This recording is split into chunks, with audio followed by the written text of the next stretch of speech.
All right, our next talk is on end-to-end memory networks. This is presented by Saint Bayar Sugbatar, and this is joined with Arthur Slam, Jason Weston, and Rob Fergus.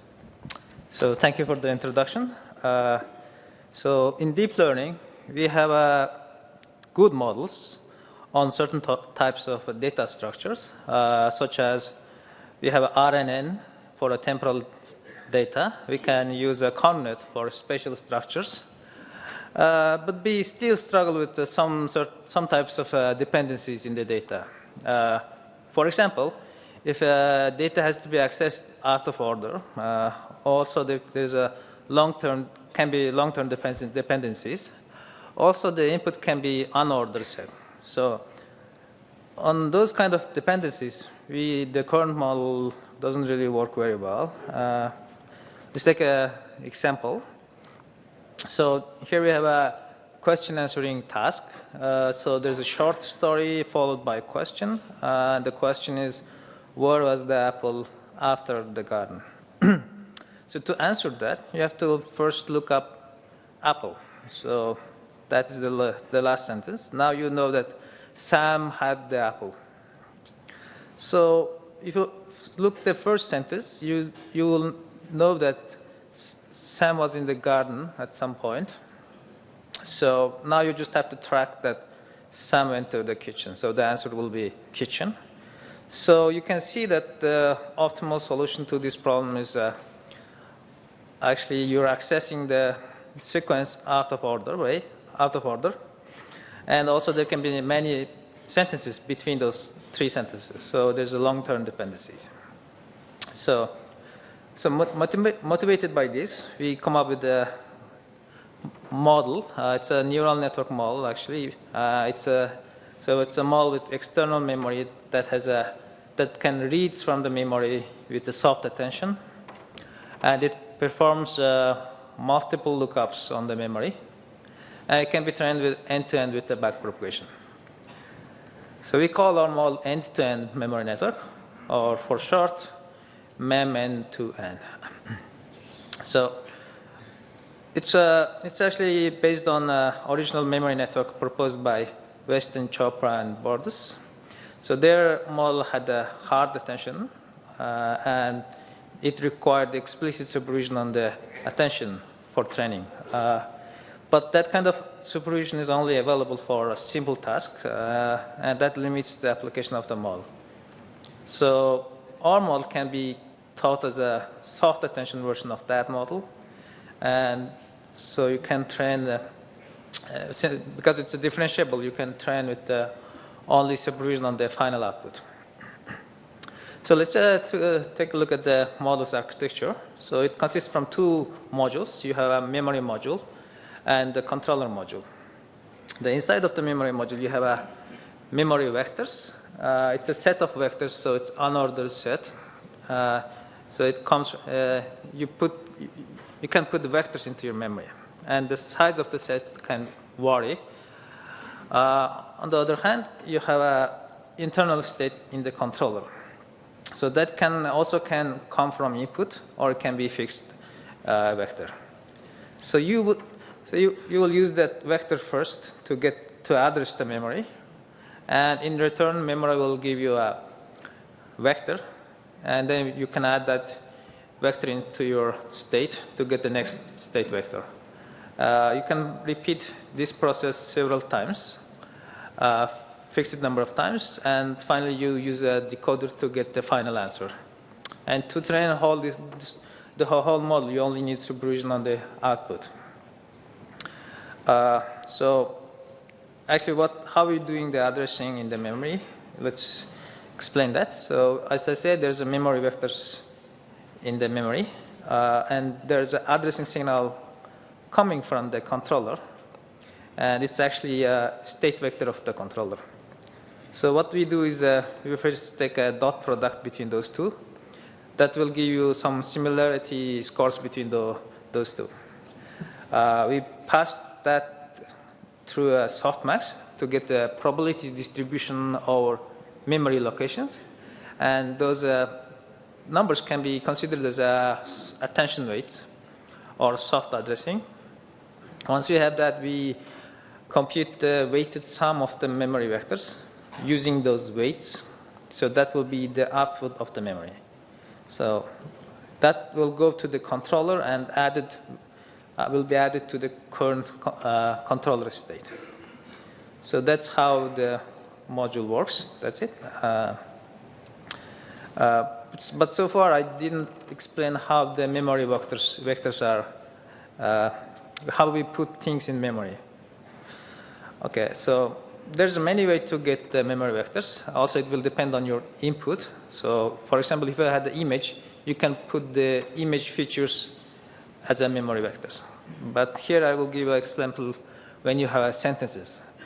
So let's say we had Sam drops an apple. That's a sentence. What we can do is embed each word into a vector and add them together. So it's a bag of words to get the memory vector. And that will go into your memory. But sometimes your input might have a structure.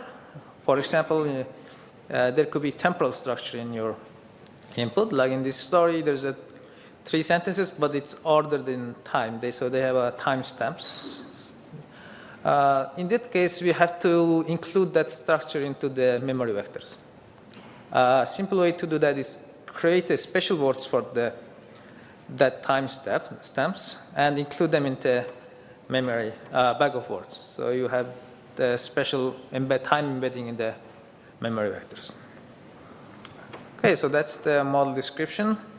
Although our model can be applied to many things, let's take a question answering as an example to actually see how it works.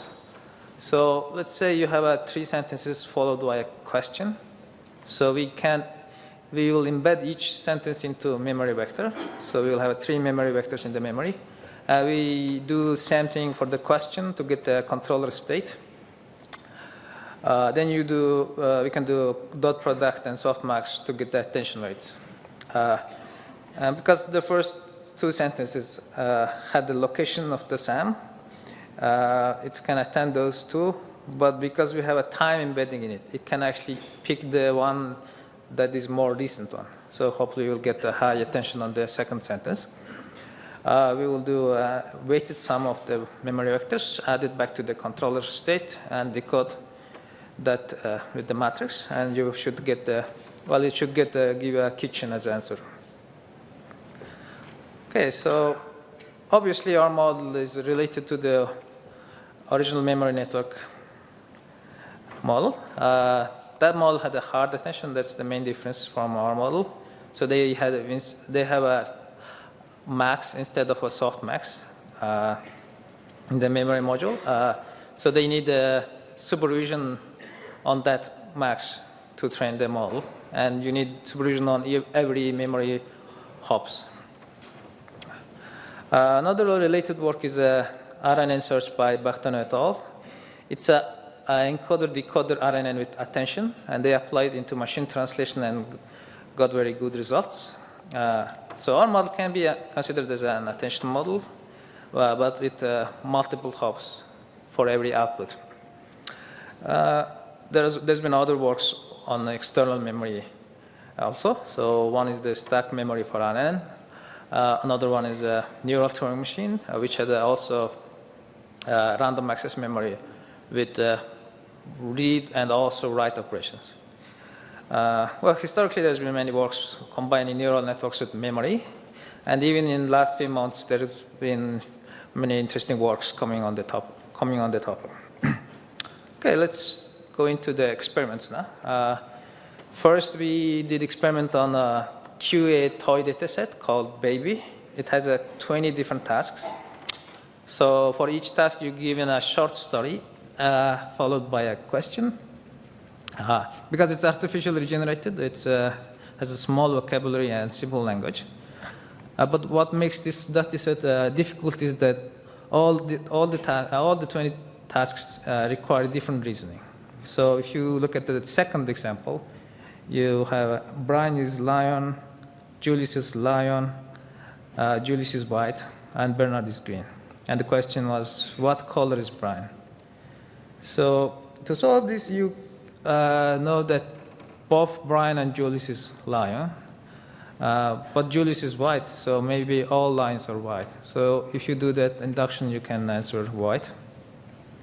So each task requires a different kind of reasoning.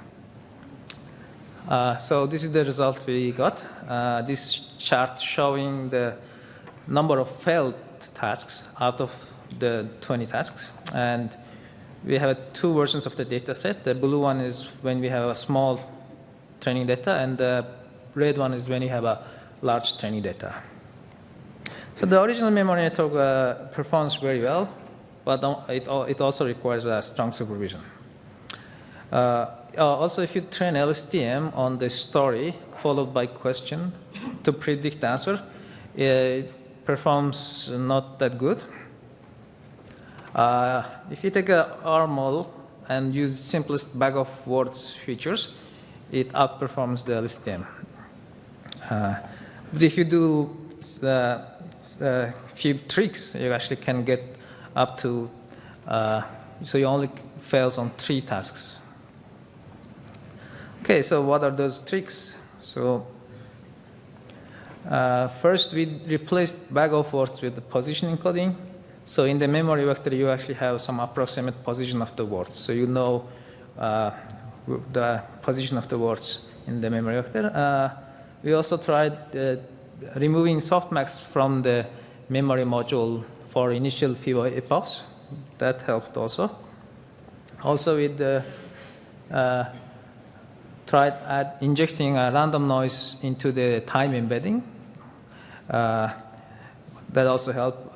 Finally, we trained on all the tasks, all 20 tasks jointly, but that only helped when the training data was small.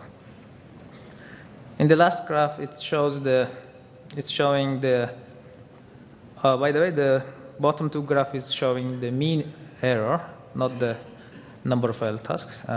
So the last graph is showing the performance when we increase the hops from 1 to 3. So it shows that actually the many hops is essential for solving the task, but we didn't get improvement beyond 3 hops. Okay, let's take a look at how the model solves those tasks on the example. So this first task, the question was, where is the milk? So you can see in the first hop, model attended on the first 2 sentences because it had a milk in it. But in the second hop, it more attended on the second one because that's more recent, so it's more relevant. So now it knows that John took the milk. So in the last hop, it looks up that John moved to the hallway. So it answers hallway, which is a correct answer. So next experiment was on language modeling. So this is to test if our model can scale to more complex real-world data. So we have 2 training data.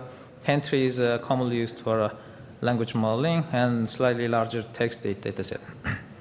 So for the model, for controller, we have a linear layer followed by nonlinearity. But in the memory, we put each word into a memory vector. So let's say if you have the sentence, Jan says your model must be, and you have to predict the next word.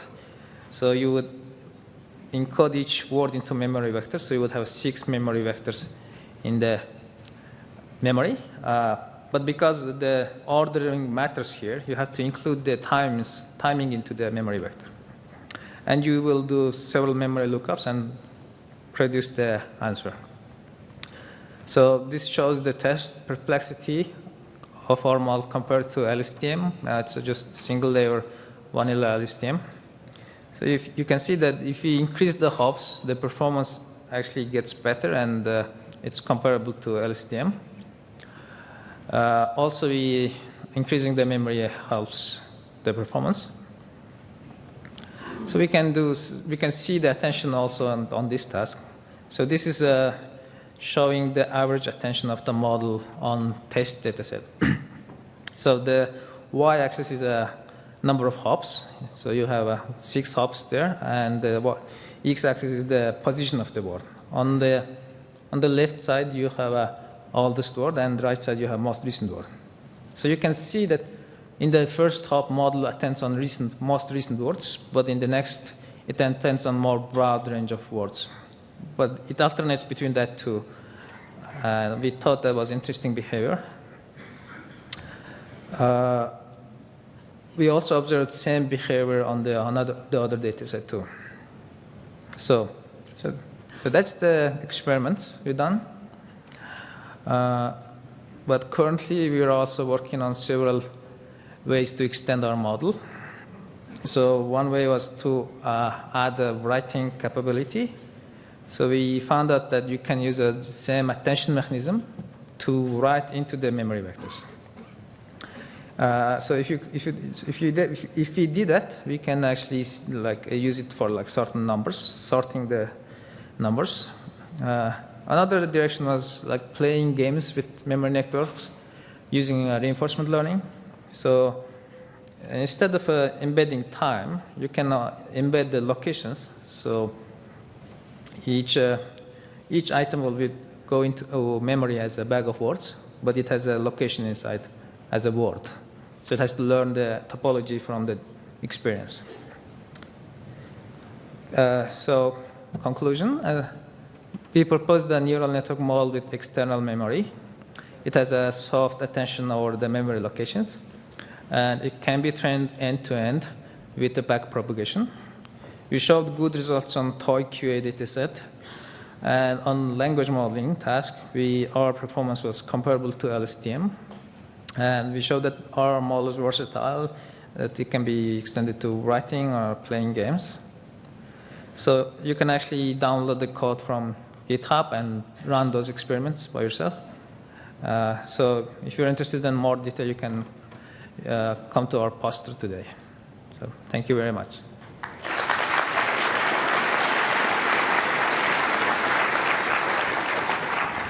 All right, before we take questions, the spotlight presenters are invited to come in the front on my right to prepare for presenting their spotlights. So, question on my right, yeah. Hi, my name is Jürgen Schmidhuber from the Swiss AI Lab IDSIA. And of course, in the past quarter century, there have been lots of methods for learning programs that control internal memories, external memories, soft attention, hard attention, and I'm sure some of them are going to mention in the RAM workshop on Saturday, I think. Now, I saw that you compared your system to LSTM, but did you also compare to any of these other methods there? So we compared to LSTM only in the data training in this paper. Yeah, we didn't compare to the other memory module, memory architectures. Yeah. So I think there is a whole treasure of literature out there, and lots of this stuff is directly applicable to questions exactly like the ones that you are addressing. But maybe in the RAM workshop on Saturday, is it on Saturday? Yes. We will have lots of discussions on that. Okay, thank you very much. All right. Next question on my left. Hi, great talk. This is Jen Lee from Huawei Technologies. Quick question on the performance study. You have two different data sets, 1K and 10K, and have various mechanisms and compare with state-of-the-art. Just wonder why you mentioned that, but try to wonder for the joint test of 20 tasks, why is it doesn't behave better? Is it because of the 20 tasks are not distinctive to each other, or the 10K data set not large enough? Any insights on that? So the question is that why you get improvement on joint training? Why not? Why not on 10K? Yes, sir. So I think it was just that our model wasn't large capacity to learn all of the tasks. Yeah, I think if we increase the capacity, it should be at least as good as individual training. Yeah. Thank you. This is Tijmen from MindSci. Very nice. I want to say that I really like this content addressable memory thing. Obviously, it is linear in the number of facts that's being stored in terms of runtime, which is fine for such short stories as you have here. But we use content addressable memory every day when we do a web search. And then it's over billions of facts. Then they use indices and hash tables and all sorts of lookups to make that run in a time that is far sublinear to the size of the collection of facts. Do you think that at some point in the future your model could be extended in such a way to work with a very large collection of facts without scaling up the runtime linearly with that size? Okay, that's a very good question. Frankly, I don't think it can be extended to that scale. But I think we can use like hashing tricks to get the relevant, get like topmost 100 relevant things first, then I maybe do soft attention on those two. I think that would be a more sensible approach. It sounds reasonable, and you would be sublinear, so sounds good. Yes. Okay, thank you. Okay, thanks. All right, so we do have a bit of time for last question, so last chance. Yes, no? All right, let's thank our speaker.